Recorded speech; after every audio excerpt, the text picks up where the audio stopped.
Hey guys, it's me, it's Queen Osset Haru, and thank you for joining me for another wonderful edition of Ask an Aquarius. If you haven't already, please hit the red subscribe button and smack the bell. All right, guys. Uh, Today I want to talk about the goddess Gaia, Gaia, Gaia. And I want to talk about Gaia because of a couple reasons. Number one of my subscribers asked me about Gaia. Number two, lately I've been getting her card. And you guys know I have a lot of different decks, okay? And most days I might pull 10 or 11 cards for myself just to see what's going on with me. And lately I keep pulling Gaia. And this never happened before. So one of the things that us as priestess and witches, one of the things that we do is we some of us believe in the re-emergence of the goddess. So whenever a goddess is coming to me, I'm like, okay, maybe she wants to be known. So I'm going to tell my audience about goddess Gaia. And I probably will tell you about a lot more goddesses as time progresses. So why is goddess Gaia important? Gaia is important because Gaia is not just a mythology. There is mythology out there, lots of it, about her lover, her husband. It depends on who you ask. She comes from the Greek tradition, and you can trace her back to ancient times. So she's one of the more ancient goddesses. Gaia, the interesting thing about her is she's not just the mythology like many goddesses are, just their story. She's not. She's the earth itself. The earth itself. This is believed by pagans and people who believe in the energy of Gaia. Gaia is the earth. That's her name. It's not earth, it's Gaia. And Gaia in all of the mythologies is feminine, and she's the mother, which makes a lot of sense to me because women are the ones who give birth.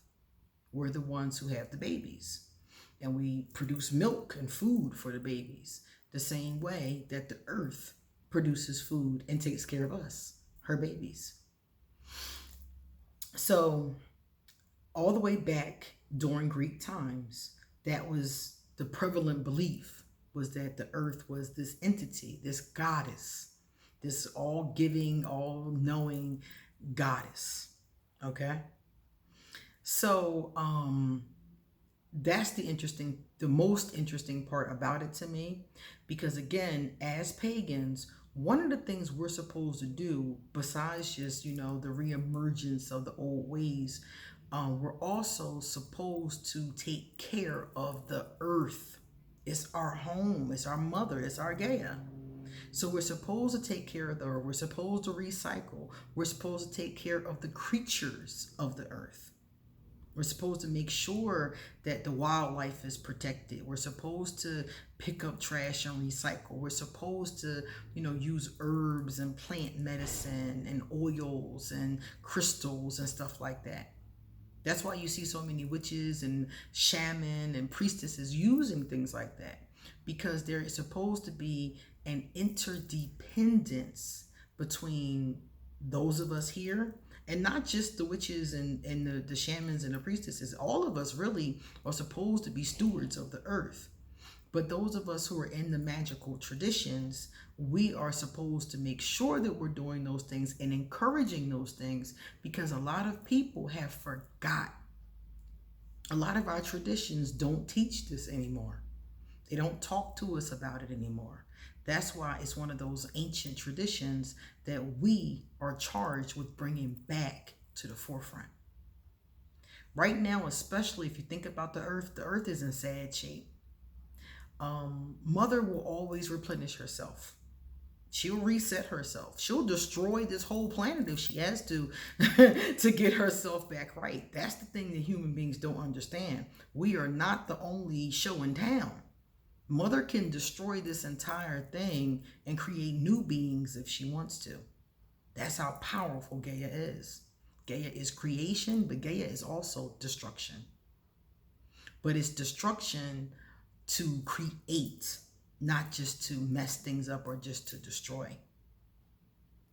So if you look at the earth now, there are a lot of things we could and should be doing to help Gaia.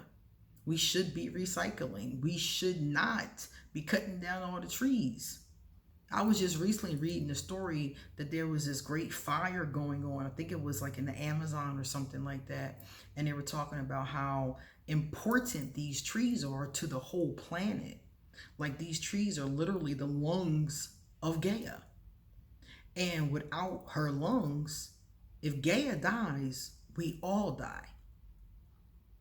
So I don't know if Gaia was coming to me because she wanted me to impress upon people just who she is and that she's still important.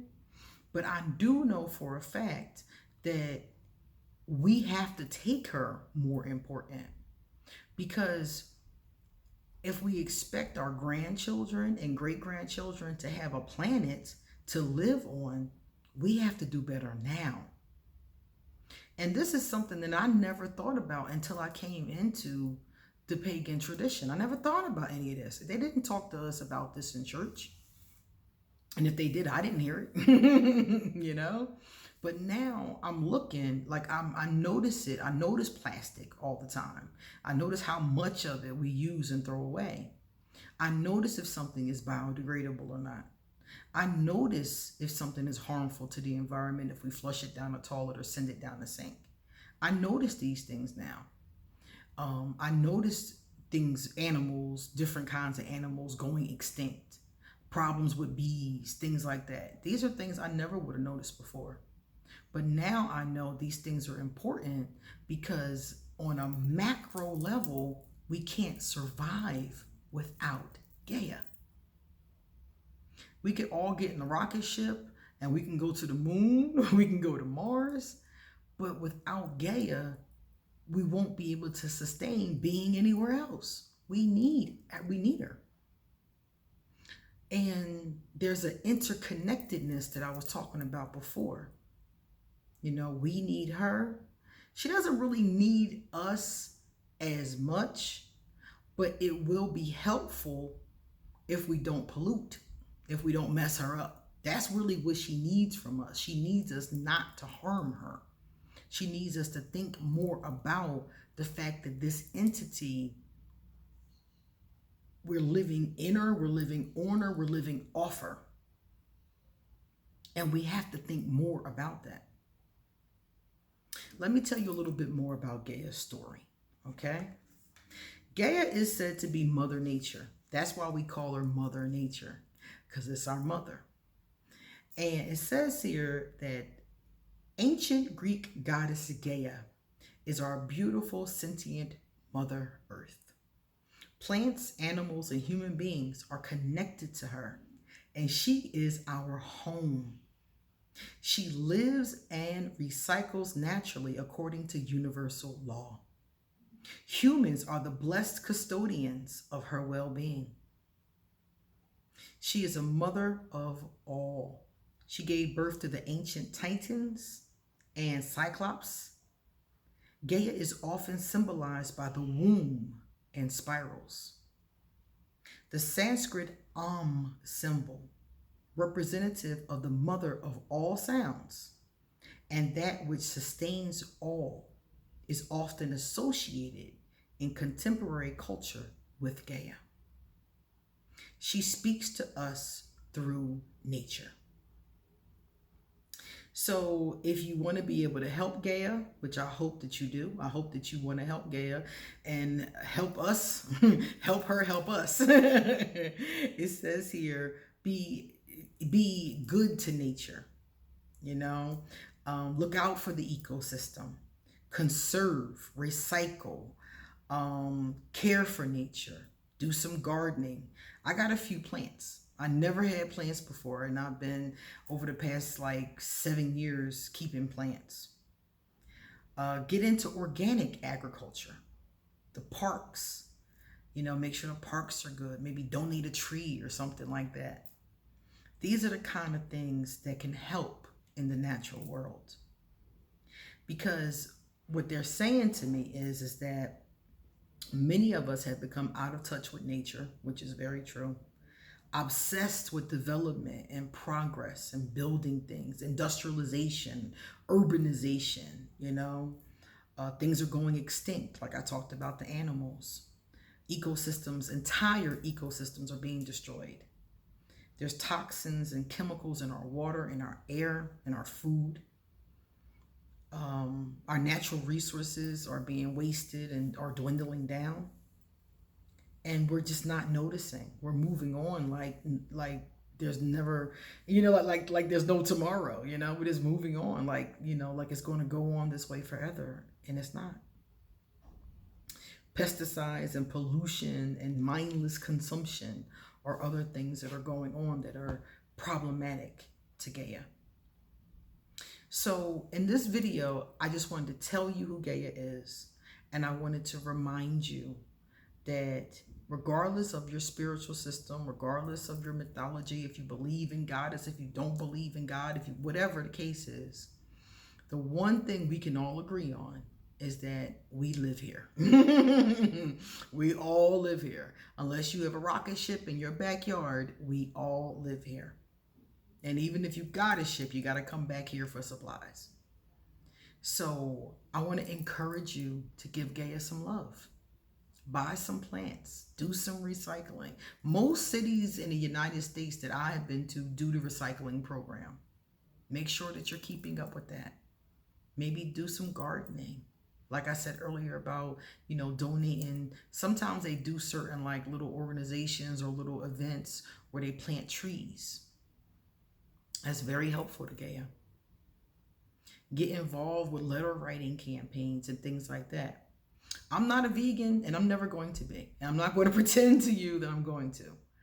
But for those of you who are vegans or who are thinking about it, vegans are stewards of Gaia. I'll give them that. Some of the times their methods are a little questionable, depending upon the organization, because vegans are not just one big organization. There's pockets of them. And some of them have done some questionable things that people have found to be, disturbing. But they are definitely stewards of Gaia's creatures, and many of them are stewards of the earth in general. So that's something I can definitely take my hat off to. So if that's something you're interested in, that will be another way to help Gaia. We all can help her in our own special ways. We don't all have to do one thing. So I encourage you to consider and tell us in the comment section, what's something you can do to help Gaia? Something that you're not already doing. What's one little change that you could make to help Gaia? Turn off the water while you're brushing your teeth. Use paper bags instead of plastic. When you go to the grocery store, get those reusable bags.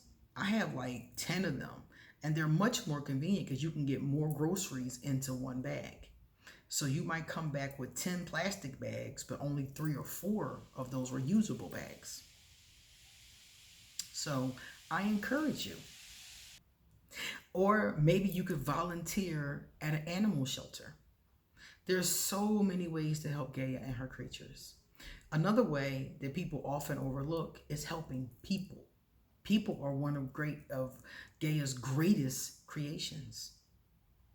So volunteer to feed the homeless. They have programs where you can come in some places and help with children or babies.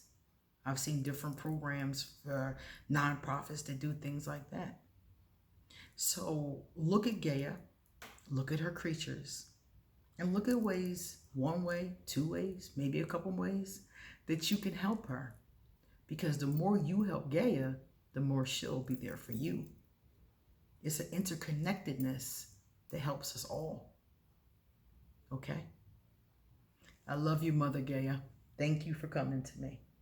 Asheo. All right, guys. If you would like to get a reading, please email me and I'm going to hook you up. Likewise, if you would like to get in touch with me, all of my information is underneath this video. My Patreon is there. My PayPal is there. My Amazon wish list is there. and my Patreon page is there. So come back soon because I have a lot more to say. Thank you.